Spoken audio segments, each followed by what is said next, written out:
तो हेलो, आज ये मेरा पहला वीडियो है क्लास 10th का। चैप्टर है लाइट का। फिजिक्स का शुरुआत कर रहा हूँ मैं। बाकी चैप्टर्स मैं धीमे धीमे कवर कर दूंगा। तो आज हम लोग देखते हैं, सबसे पहला चैप्टर हमारा क्या है, लाइट। लाइट टॉपिक है, मतलब लाइट चैप्टर का नाम है। इसमें हमको दो चीज़ मेन टॉपिक पढ़ना है, एक रिफ्लेक्शन पढ़ना है और एक रिफ्रैक्शन पढ़ना है। रिफ्लेक्शन क्या होता है, रिफ्रैक्शन क्या होता है, इसको हम लोग आगे जानेंगे। सबसे पहले जो चैप्टर का नेम है लाइट, आखिर में उसका क्या मतलब होता है। लाइट होता क्या, हम लोगों ने सुना है बहुत बार कि लाइट हम लोग जला रहे हैं, बंद कर रहे हैं, यहाँ पर लाइट है नहीं है। तो ये लाइट होती क्या है, इससे हमको फ़ायदा क्या होता है, क्या चीज़ मिलता है हमें। यहाँ पर तो सबसे पहला हेडिंग हमारा क्या है, लाइट है। लाइट के बारे में क्या लिखा है, light is a form of energy. Light enables us to see objects from which it comes और from which it is reflected. इसमें पहले हिंदी में मीनिंग समझा दे रहा हूँ, इसके बाद मैं आपको अच्छे से समझा दूंगा। इसका मतलब लिखा है कि light is a form of energy. Light क्या है, एक तरह से एनर्जी का फॉर्म है। क्या है, एनर्जी का फॉर्म है। जैसे कि हम लोगों ने पढ़ा है, जो एनर्जी होती है, एनर्जी बहुत सारे फॉर्म में पाई जाती है। Potential energy, kinetic energy, heat energy, ठीक है। वैसे ही जो लाइट होती है, ये भी एक तरह से एनर्जी का फॉर्म है। मतलब लाइट के अंदर क्या होता है, एनर्जी होता है। अब इस एनर्जी का यूज कहाँ पर होता है, जो लाइट रहता है, light enables us to see objects from which it comes और from which it is reflected. कह रहा है कि लाइट जो होता है, ये हमें अनेबल करता है, मदद करता है देखने में, ऑब्जेक्ट्स को देखने में। किसको देखने में, ऑब्जेक्ट्स को देखने में, जहाँ से आ रही होती है, ठीक है, या फिर जिससे ये रिफ्लेक्ट होती है। जैसे कि अगर मान लीजिए हम लोग कमरे में बैठे हैं और कमरा चारों तरफ से बंद है। अगर हम लोग लाइट ऑन करते हैं तो टेबल पर बड़ा हमको कोई बॉक्स दिखता है, लेकिन अगर हम लोग लाइट बंद कर देते हैं तो हमें नहीं दिखता है। ऐसा क्यों, रीज़न ये है कि जब लाइट बंद रहती है तो जो हमारा बॉक्स रहता है उस पर जो लाइट की रेज रहती है वो पड़ती नहीं है, वो पड़ती नहीं है। लेकिन जब क्या बोलते हैं, जब हमारा लाइट रहता है, तब ये जो लाइट की रेज होती हैं, ये इस ऑब्जेक्ट के ऊपर पड़ती हैं। इसके बाद रिफ्लेक्ट होने के बाद हमारे आँख पर जाती है। कहाँ पर जाती है, हमारे आँखों में जाती है, जिसकी वजह से ये जो इमेज रहता है हमारे रेटिना पर बनता है, जिसकी वजह से हमको ऑब्जेक्ट्स दिखाई देते हैं। क्लियर है। तो लाइट क्या होता है, इतना चीज़ हम लोग को क्लियर हो गया है। अगर कोई क्वेश्चन करता है लाइट क्या होती है, सीधा सीधा सीधा बता देना, लाइट क्या है, एक तरह से एनर्जी का फॉर्म है और ये हमको चीज़ों के देखने में मदद करता है। लाइट तो क्लियर हो गया। अब अगला हमारा टॉपिक आता है ल्यूमिनस ऑब्जेक्ट और नॉन ल्यूमिनस ऑब्जेक्ट। क्या आता है हमारा अगला टॉपिक, ल्यूमिनस ऑब्जेक्ट और नॉन ल्यूमिनस ऑब्जेक्ट। जैसे हमारे जो ऑब्जेक्ट होते हैं बहुत टाइप के होते हैं, लेकिन लाइट के बेसिस पर हमारे मेनली तो होते हैं, एक ल्यूमिनस होता है और एक नॉन ल्यूमिनस। ल्यूमिनस को हिंदी में बोलते हैं दीप्त वस्तुएं। क्या बोलते हैं, दीप्त वस्तुएं। इसके मतलब समझते हैं, object which emit their own light are called luminous objects like sun, electric bulb, fire etcetera. कारण ल्यूमिनस ऑब्जेक्ट क्या होते हैं, ल्यूमिनस ऑब्जेक्ट ऐसे ऑब्जेक्ट होते हैं जो अपनी खुद की लाइट को इमिट करते हैं। क्या करते हैं, अपनी खुद की लाइट को इमिट करते हैं, मतलब अपने बॉडी में से ही लाइट को बाहर निकालते हैं। जैसे सन देख लेते हैं, सन क्या करता है, सन अपने बॉडी में से ही लाइट को बाहर निकालता है। इलेक्ट्रिक बल्ब भी हो गया, वो भी अपने बॉडी में से लाइट बाहर निकालता है। फायर हो गया, वो भी अपने बॉडी में से लाइट बाहर निकालता है। लेकिन एक बात आती है, क्या मून भी ल्यूमिनस ऑब्जेक्ट है? नहीं, मून ल्यूमिनस ऑब्जेक्ट नहीं है। ऐसा क्यों, क्योंकि जो मून होता है इसके पास खुद की लाइट नहीं होती है। जो मून होता है, ये जो हमारा ये जो मून होता है, रुकिए एक मिनट, एक मिनट, ये जो हमारा मून होता है, क्या होता है, मून होता है, ये जो हमारा सन से जो लाइट आती है, किससे, सन से जो लाइट आती है, इसके ऊपर पड़ती है, इसके बाद रिफ्लेक्ट होकर हमारी आंखों में जाती है, जिसकी वजह से हमको मून दिखाई देता है। तो मून किस लिए दिखाई देता है, मून चमकता हुआ क्यों दिखाई देता है, क्यों, क्योंकि ये सन की लाइट से रिफ्लेक्ट होकर अपनी लाइट को इमिट करता है, इसलिए मून ल्यूमिनस ऑब्जेक्ट नहीं है। ल्यूमिनस ऑब्जेक्ट क्लियर हो गया। ल्यूमिनस ऑब्जेक्ट एक ऐसा ऑब्जेक्ट होता है जो खुद की लाइट को इमिट करता है। अगला टॉपिक आता है हमारा non luminous object. Non luminous object के बारे में पढ़ते हैं। Object which do not emit their own light themselves but only reflect the light which falls on them are called non luminous object. Simple सी बात है, जब ल्यूमिनस ऑब्जेक्ट अपनी लाइट को इमिट कर रहा है तो नॉन ल्यूमिनस ऑब्जेक्ट अपने खुद की लाइट इमिट नहीं करता है। बस केवल ये एक काम कर सकता है, जो लाइट इसके ऊपर गिरती है उसको रिफ्लेक्ट कर सकता है। क्या कर सकता है, रिफ्लेक्ट कर सकता है। तो ऐसे ऑब्जेक्ट जो अपनी खुद की लाइट को इमिट नहीं कर सकते हैं, केवल उस पर पड़ने वाली लाइट को रिफ्लेक्ट कर सकते हैं, तो इस तरह का जो ऑब्जेक्ट होता है वो नॉन ल्यूमिनस ऑब्जेक्ट होता है। कैसा ऑब्जेक्ट होता है, नॉन ल्यूमिनस ऑब्जेक्ट। इतना तो क्लियर ही हो गया होगा। अब अगला टॉपिक हमारा आता है नेचर ऑफ लाइट। क्या आता है, नेचर ऑफ लाइट, मतलब लाइट का नेचर क्या होता है। जैसे हर एक चीज़ की प्रॉपर्टी होती है कि इसकी प्रॉपर्टी ये है, इसकी प्रॉपर्टी ये है, ये ऐसे चलता है, ये ऐसे मूव करता है, वैसे ही लाइट का भी कुछ अपना नेचर और प्रॉपर्टीज़ होता है। जैसे इसमें सबसे पहला चीज़ लिखा गया है, जो लाइट है, क्या है, जो हमारा लाइट है, light travels in a straight line. जो लाइट है हमारा travels in a straight line. जो लाइट होता है ये एक स्ट्रेट लाइन में ट्रैवल करता है, ये कभी कर्व पाथ बनाकर ट्रैवल नहीं करता, हमेशा किस लाइन में ट्रैवल करता है, लाइट स्ट्रेट लाइन में। और क्या दिया गया है, light does not need a material medium to travel. जो लाइट होता है उसको किसी भी तरह के मीडियम की ज़रूरत नहीं होती है चलने के लिए। जैसे कि हम लोग देखते हैं, अगर साउंड एग्जांपल लेते हैं, जो साउंड होता है उसको चलने के लिए मीडियम की ज़रूरत होती है। क्यों? क्योंकि इसमें जो पार्टिकल टू पार्टिकल वाइब्रेट होते हैं, लेकिन लाइट के साथ ऐसा नहीं है। इसीलिए तो हमको सन की जो लाइट है अपने अर्थ पर दिखाई देती है। अगर लाइट को मीडियम की ज़रूरत पड़ती तो सन की लाइट हमारे अर्थ तक पहुंच ही नहीं सकती, क्योंकि सन और अर्थ के बीच में किसी भी तरह का मीडियम नहीं है। इसलिए लाइट को किसी भी तरह की मीडियम की ज़रूरत नहीं होती है ट्रैवल करने के लिए। ठीक, अगला क्या लिखा है, लिखा है कि according to the modern theory of light called quantum theory of light, light exhibits the properties of both waves and particles on the situation it is in। कह रहा है कि जो हमारी मॉडर्न थ्योरीज दी गई हैं लाइट, जिसका नाम है क्वांटम थ्योरी ऑफ लाइट, उसके अकॉर्डिंग जो लाइट है ये दोनों प्रॉपर्टी, जैसे कन्फ्यूजन बहुत ज़्यादा होती है कि लाइट वेव है कि पार्टिकल है, लेकिन जो हमारी मॉडर्न थ्योरी है जिसे हम लोग क्वांटम थ्योरी ऑफ लाइट कहते हैं, उसके अकॉर्डिंग से जो हमारा लाइट है वो वेव भी है और पार्टिकल भी है, लेकिन डिपेंड करता है कि ये किस सिचुएशन पे, सिचुएशन के अकॉर्डिंग ये होगा। ओके, अगला देख लेते हैं हमारा क्या दिया गया है। इतना क्लियर हो गया होगा मेरे ख्याल से। लाइट क्या होता है, लाइट एक तरह से एनर्जी का फॉर्म होता है। लाइट हमारा क्या होता है, लाइट एक तरह से हमारी एनर्जी का फॉर्म होता है जो कि हमको ऑब्जेक्ट को दिखाने में मदद करता है। अगला हमारा टॉपिक था ल्यूमिनस ऑब्जेक्ट। हम ये बता चुके हैं कि ल्यूमिनस ऑब्जेक्ट क्या है। ल्यूमिनस ऑब्जेक्ट एक ऐसा ऑब्जेक्ट होता है जिसमें से खुद की लाइट इमिट होती है, जैसे कि sun, electric bulb, fire. Non luminous object क्या होता है, ये ऐसा ऑब्जेक्ट होता है जिसमें से खुद की लाइट इमिट नहीं होती है, केवल रिफ्लेक्ट कर सकता है। ठीक है, एग्जाम्पल के लिए बहुत सारा चारों तरफ एग्जाम्पल है, हमारा वॉल ले लो, टेबल ले लो, कुछ भी ले लो जिसमें से लाइट ना निकलती हो। अगला हमारा टॉपिक हम लोगों ने पढ़ा कि नेचर ऑफ लाइट। हम लोगों ने पढ़ा कि लाइट की प्रॉपर्टी कौन कौन सी होती है, लाइट कैसे मूव करता है। हम लोगों ने पढ़ा जो लाइट होता है ये स्ट्रेट लाइन में ट्रैवल करता है। किस में ट्रैवल करता है, स्ट्रेट लाइन में। जो लाइट होता है इसको किसी भी मीडियम की ज़रूरत नहीं पड़ती है। ठीक, ये वैक्यूम में भी ट्रैवल कर सकता है। साथ ही साथ हम लोगों ने पढ़ा जो हमारा मॉडर्न थ्योरी ऑफ लाइट है जिसका नाम क्वांटम थ्योरी ऑफ लाइट है। इसको थोड़ा गौर दे दीजिएगा, जरूरी है। क्वांटम थ्योरी, क्वेश्चंस पूछ सकते हैं कि लाइट के मॉडर्न थ्योरी को क्या कहते हैं, क्वांटम थ्योरी ऑफ लाइट। उसके अकॉर्डिंग भी हम लोगों ने क्या देखा, जो लाइट होता है ये दोनों प्रॉपर्टी दिखाता है, वेव की भी और पार्टिकल भी। बस सिचुएशन डिपेंड करता है कि वो किस सिचुएशन पर है। अब हमारा इतना तो क्लियर हो गया होगा। अब हमारा अगला टॉपिक आता है रिफ्लेक्शन ऑफ लाइट। क्या आता है, reflection of light. Light clear हो गया है, अब हम लोग रिफ्लेक्शन ऑफ लाइट पढ़ते हैं कि आखिर में है क्या। नाम से क्लियर हो रहा है कि लाइट का रिफ्लेक्शन, रिफ्लेक्शन को हिंदी में बोलते हैं परावर्तन। क्या बोलते हैं, परावर्तन, परावर्तन बोलते हैं। क्या बोलते हैं, परावर्तन। क्या बोलते हैं, परावर्तन बोलते हैं।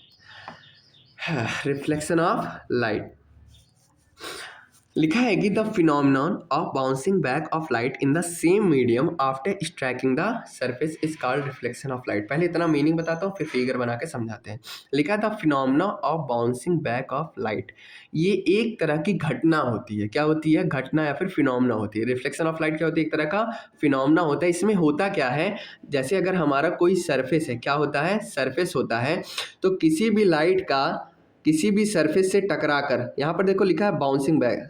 क्या, बाउंसिंग बैक। जैसे कि हमारी कोई बॉल बाउंस करके ऐसे, जैसे अगर मान लो कोई बॉल है, अगर हम लोग बॉल है ऐसे फेंकते हैं तो बाउंस करके वापस आती है, वैसे ही हमारी जो लाइट है वो भी बाउंस कर कर बैक आती है। वही लिखा है the phenomena of bouncing back of light in the same medium, किसी भी लाइट का बाउंस कर कर बैक आना सेम मीडियम में। जैसे देखो ये इसी मीडियम से आया था, फिर इसी मीडियम में वापस लौट गया किसी भी सरफेस पर स्ट्राइक करने के बाद, उसी को हम लोग रिफ्लेक्शन ऑफ लाइट कहते हैं। The phenomena of bouncing back of light in the same medium after striking the surface, मतलब सरफेस पर स्ट्राइक करने के बाद लाइट का वापस आना ही हमारा क्या होता है, रिफ्लेक्शन ऑफ लाइट होता है। क्या होता है, रिफ्लेक्शन ऑफ लाइट। हमको इतना क्लियर हो गया होगा रिफ्लेक्शन ऑफ लाइट क्या होता है। अब इसके हम लोग डायग्राम को अच्छे से समझ लेते हैं। इसका डायग्राम कैसे होता है, इसमें कौन से एंगल बनते हैं, कौन से एंगल नहीं बनते, नॉर्मल कहाँ होता है, ये सब पढ़ लेते हैं।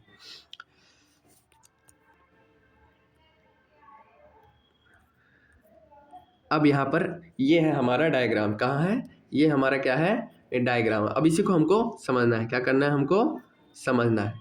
अब जैसे कि हम लोगों ने पढ़ा कि हमारी एक रे रहेगी, क्या रहेगी, रे रहेगी, जो कि आएगी सरफेस को स्ट्राइक करेगी फिर वापस लौट आएगी।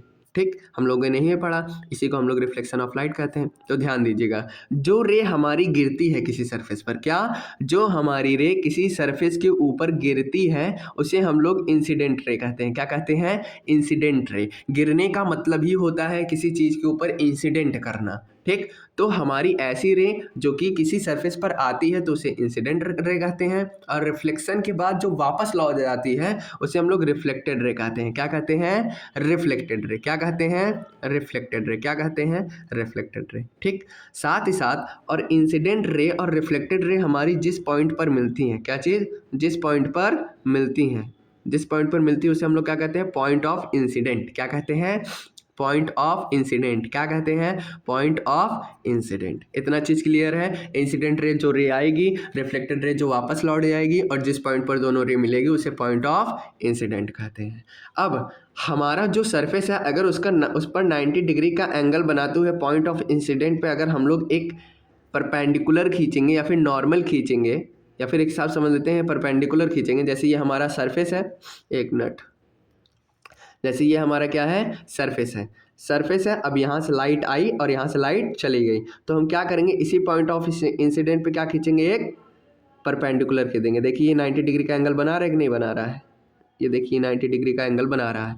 तो ये जो हम लोग परपेंडिकुलर खींचते हैं इसी को हम लोग क्या कहते हैं, नॉर्मल कहते हैं। क्या कहते हैं, नॉर्मल कहते हैं। क्या कहते हैं, नॉर्मल कहते हैं। मेरे हिसाब से इतना चीज़ तो क्लियर हो गया होगा। इंसिडेंट रे क्या होता है, रिफ्लेक्टेड रे क्या होता है, पॉइंट ऑफ इंसिडेंट क्या होता है, नॉर्मल क्या होता है।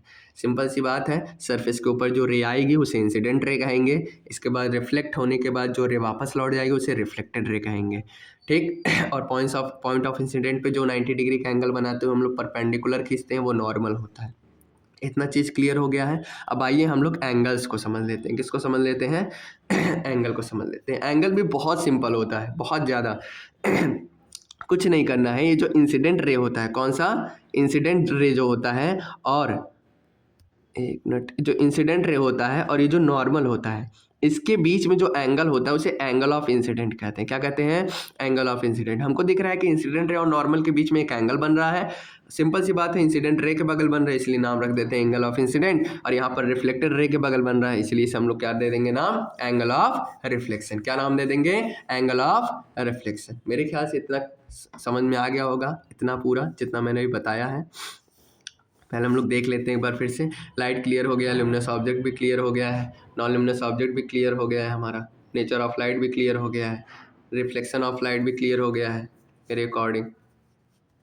रिफ्लेक्शन ऑफ लाइट, हाँ रिफ्लेक्शन ऑफ लाइट भी क्लियर हो गया, और हम लोगों ने इसके डायग्राम को भी समझ लिया। लेकिन एक बार प्रैक्टिस कर लीजिएगा, क्योंकि ज़्यादातर चांसेस रहते हैं रिफ्लेक्शन ऑफ लाइट और इसके रूल पूछ लेता है, तो ज़्यादा से ज़्यादा इसको अच्छे से एक्सप्लेन करने की कोशिश करिएगा। अब अगला आता है हमारा टॉपिक है laws of reflection of light. अब जैसे अगर कोई भी फिनोमेना होती है उसका हर एक रूल होता है, हर एक जगह का, हर एक टॉपिक का, हर एक फिनोमेना का अपना अपना रूल होता है। वैसे ही हमारे रिफ्लेक्शन ऑफ लाइट का रूल होता है। क्या होता है, रूल, जिसे हम लोग क्या कहते हैं, law of reflection of light. और ये कितने होते हैं, ये हमारे दो होते हैं। कितने होते हैं, हमारे दो होते हैं। कितने होते हैं, हमारे दो होते हैं, फर्स्ट लॉ और सेकंड लॉ। इसको एक एक करके हम लोग पढ़ते हैं। यहाँ पर हमारा क्या लिखा गया है फर्स्ट लॉ में, फर्स्ट लॉ में हमारा लिखा गया है कि the incident ray, the reflected ray and the normal, तीनों के बारे में पता है। इंसिडेंट रे जो आएगी, रिफ्लेक्टेड रे जो वापस लौटेगी, एंड नॉर्मल, और जो नॉर्मल हम लोग खींचते हैं at the point of incident, जो कि पॉइंट ऑफ इंसिडेंट पे होता है। हमको दिख रहा है incident ray, reflected ray, normal रे, ये सब कहाँ पर मिल रहे हैं, पॉइंट ऑफ इंसिडेंट पे ही मिल रहे हैं। कहाँ मिल रहे हैं, पॉइंट ऑफ इंसिडेंट पर ही मिल रहे हैं। ठीक, लिखा है all lie in the same plane, ये एक ही प्लेन पे होता है। ठीक है, क्या होता है, एक ही प्लेन। अब ऐसा नहीं है कि इंसिडेंट रे यहाँ आएगी, रिफ्लेक्टेड रे है ना यहाँ निकलेगा, नॉर्मल यहाँ निकलेगा, पॉइंट ऑफ इंसिडेंट यहाँ पर रहेगा, ऐसा कुछ नहीं है, ऐसा कुछ नहीं है। इसमें क्या कह रहा है कि जो हमारा इंसिडेंट रे होता है, रिफ्लेक्टेड रे होता है, नॉर्मल होता है, ठीक है, जो पॉइंट ऑफ इंसिडेंट पे तीनों होते हैं, तीनों के तीनों एक ही प्लेन में रहेंगे। कहाँ पर रहेंगे, एक ही प्लेन में रहेंगे। कहाँ पर रहेंगे, एक ही प्लेन में रहेंगे। फर्स्ट लॉ बहुत सिंपल है, incident ray, reflected ray, normal और पॉइंट ऑफ इंसिडेंट, ये सब के सब सेम प्लेन में ही लाई करेंगे। पहला लॉ तो क्लियर हो गया। अब अगला आते हैं हम लोग सेकंड लॉ पे। लिखा है कि the angle of reflection is equal to the angle of incidence. ये जो सेकंड लॉ है ये भी बहुत सिंपल है, कुछ नहीं, ये जो दोनों एंगल बनते हैं यही हमेशा इक्वल होते हैं। क्या होते हैं? एंगल आई जो होता है वो हमेशा हमारे किसके इक्वल होता है? एंगल आर के। किसके इक्वल होता है? एंगल आर के। जो हमारा एंगल आई होता है वो हमेशा किसके इक्वल होता है? एंगल आर के। ठीक, angle of reflection is equal to angle of incidence. तो हम लोगों ने law of reflection of light पढ़ा, जिसमें हमारा दो लॉ होता है। पहला लॉ हमको ये बताता है कि incident ray, reflected ray, normal, ठीक है, जो कि तीनों पॉइंट ऑफ इंसिडेंट पे होते हैं, ये सेम प्लेन में लाई करेंगे। सेकेंड लॉ हम लोगों ने पढ़ा, कुछ नहीं, angle of incidence is equal to angle of reflection, angle I is equal to angle R. ठीक, क्लास 10th के जो टॉपिक्स होते हैं बहुत सिंपल होते हैं, बेसिक होते हैं ना, इसीलिए बहुत ज़्यादा सिंपल होते हैं। बहुत ज़्यादा प्रेशर लेके इसको नहीं पढ़ना चाहिए। देख लीजिए सारा का सारा सिंपल, इतने सिंपल लैंग्वेज में है। और कोशिश किया करिए कि जो नोट्स रहा करे या फिर आप जो पेपर में लिखते हैं आंसर्स, वो कहीं से याद करके मत जाया करिए। जैसे साइंस क्या है, साइंस एक ऐसा सब्जेक्ट है जिसको आप समझ कर, एक्सपीरियंस करके अपने लैंग्वेज में उसको लिख सकते हैं। इसलिए अगर आपकी इंग्लिश स्ट्रांग है तो आप बहुत आसानी से बहुत बड़ा बड़ा आंसर बहुत तरीके से लिख सकते हैं। तो हमारा law of reflection of light भी खत्म हो गया है। आगे क्या लिखा है? The laws of reflection of light apply to all kinds of mirrors such that plane mirror as well as spherical mirror and like concave mirror and convex mirror. कह रहा है कि जो लॉ ऑफ रिफ्लेक्शन है light की, ये केवल plane mirror पर ही अप्लाई नहीं होता है, ये सारी मिरर पर अप्लाई होता है। ये हमारे प्लेन मिरर पर भी अप्लाई होगा, स्फेरिकल मिरर पर भी अप्लाई होगा, कॉनकेव मिरर पर भी अप्लाई होगा और कॉन्वेक्स मिरर पर भी अप्लाई होगा, जिसके बारे में हम लोग आगे धीमे धीमे पढ़ेंगे। ठीक, इतना क्लियर हो गया है। कह रहा है कि ये जो हमारा फिनोमेना होता है, क्या ये जो हमारा फिनोमेना होता है, रिफ्लेक्शन ऑफ लाइट होता है, इसमें तीन चीज़ें होती हैं। पहला एब्जॉर्प्शन होगा, दूसरा रिफ्रैक्शन होगा, तीसरा रिफ्लेक्शन होगा। ठीक, वैसे तो रिफ्रैक्शन अभी नहीं दिया है, तब भी थोड़ा बहुत क्लियर कर देता हूँ। जैसे हम लोगों रिफ्लेक्शन में क्या पढ़ा, एक लाइट आएगी और वापस लौट जाएगी सेम मीडियम में, ठीक है, तो ये तुम्हारा रिफ्लेक्शन होता है। लेकिन हमारे जो रिफ्रैक्शन है इसमें क्या होता है, इसमें कोई लाइट की रे आती है, ठीक, वो एक मीडियम से दूसरे मीडियम में हल्का बेंड होकर वापस वापस नहीं लौटती है, दूसरे मीडियम में चली जाती है, तो इसे हम लोग रिफ्रैक्शन कहते हैं। क्या कहते हैं? रिफ्रैक्शन। यही है दोनों में डिफरेंस, धीमे धीमे पढ़ेंगे। ठीक, अब पहला है एब्जॉर्प्शन, मतलब कुछ ना कुछ लाइट उसके अंदर एब्जॉर्ब हो जाएगी। क्लियर है? इतना समझ में आ गया होगा मेरे ख्याल से। अब हमारा आता है यहाँ पर टाइप्स ऑफ सर्फेस से, छोटे छोटे पॉइंट जो दिए गए हैं, बहुत ज़्यादा ज़रूरी नहीं है लेकिन जानना ज़रूरी होता है। यहाँ पर लिखा है टाइप ऑफ सरफेस। जैसे कि हम लोग पढ़ते हैं कि जो लाइट की रे है वो ऐसे आके रिफ्लेक्ट होती है, तो ये जो सरफेस होता है हमारा, क्या होता है? सरफेस। ये भी हमारे तीन तरीके से हो सकते हैं। कितने तरीके से? तीन तरीके से। एक हमारा ट्रांसपेरेंट होता है, एक ट्रांसलूसेंट होता है और एक अपेक्यू होता है। अब ये हमारा 13 टॉपिक, जहाँ तक मेरे हिसाब से आपको ये तीनों टॉपिक के बारे में क्लियर होगा, लेकिन एक बार क्लियर कर देता हूँ। ट्रांसपेरेंट ऑब्जेक्ट या फिर ट्रांसपेरेंट सरफेस क्या होता है? एक ऐसा सरफेस होता है जिसमें लाइट की रे पूरी आर पार चली जाती है, बहुत हल्के से पॉइंट में रिफ्लेक्शन होता होगा, वरना सारी की सारी लाइट रे आर पार चली जाती है।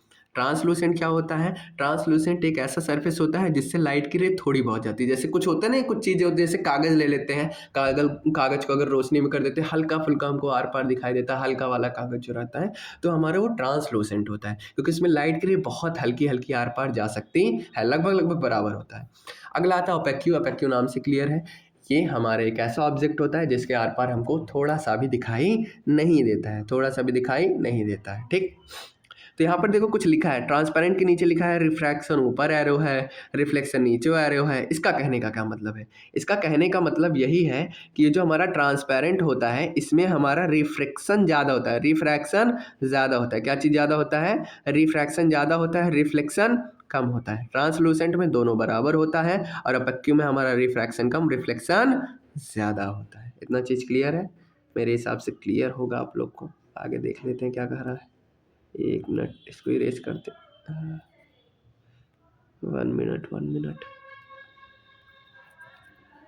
ठीक, इतना चीज़ क्लियर हो गया। टाइप ऑफ सरफेस, इसमें लिखा है best reflector should have shiny polished and smooth surface. सही बात है कि जो हमारा रिफ्लेक्टर होता है जिसमें लाइट रिफ्लेक्ट होती है, तो हमारा स्मूथ होना चाहिए, एकदम पॉलिश रहना चाहिए। ठीक है, आप लोग भी ध्यान देंगे, जो पॉलिश सरफेस रहता है उस पर चमकता है। जैसे क्या बोलते हैं, क्या कुछ भी ले लो, किसी स्टील का बर्तन ले लो, उसमें भी देखो थोड़ा बहुत हम लोग का चेहरा वगैरह दिखाई देता है। क्यों? क्योंकि इसमें लाइट की रे रिफ्लेक्ट होकर हमारी आंखों में जा रही है, जिसकी वजह से हमें अपना चेहरा दिखाई दे रहा है। मेरे ख्याल से आपको इतना टॉपिक एक बार रिवाइज कर लेना। मैं अभी वीडियो इतना ही डाल रहा हूँ, मैं सोचा था पूरा का पूरा कंप्लीट कर दूंगा, लेकिन अभी मैं कंप्लीट नहीं कर रहा हूँ। मैं अगली बार आऊँगा तो ये पूरा ये जो टॉपिक है आपका, 1 मिनट, ये टाइप्स ऑफ, अरे यार, ये जो टाइप्स ऑफ मिरर है हमारा, ठीक, टाइप्स ऑफ मिरर हो गया हमारा। इसके बाद हमारा आता है इमेज फॉर्म्ड बाई, ये जो हमारा है types of image, types of mirror, types of image, real image, virtual image, plane mirror में हमारा इमेज कैसे बनता है, ये पूछने के चांसेस थोड़े बहुत रहते हैं, पूछ लेता है। Image found by plane mirror. इसके बाद हमारा आता है क्या बोलते हैं, कॉनकेव मिरर, प्लेन मिरर, ये सब आता है। ठीक है, हमारा क्या आता है, स्फेरिकल मिरर आता है। स्फेरिकल मिरर में हमारा कॉनकेव, कॉन्वेक्स आता है। ठीक, इसमें भी बहुत सारे इमेज फॉर्मेशन के रूल होते हैं। इसके बाद हमारा आता है formation of image by concave mirror, convex mirror. इसके बाद यूजेस आते हैं हमारे कॉनकेव कॉन्वेक्स के।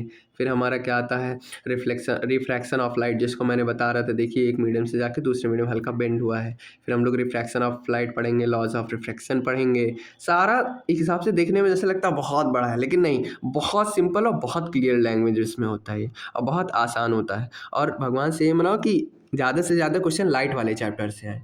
ठीक, तो आज के लिए इतना ही। बहुत बहुत थैंक यू। मेरा पहला वीडियो है, मुझको नहीं पता मैंने कैसे बनाया है, कैसा है, वो आपके ऊपर डिपेंड है, कैसा इसको प्यार मिलता है, क्या मिलता है। बहुत बहुत थैंक यू। तो बस आज के लिए इतना ही, चलिए तब बाय।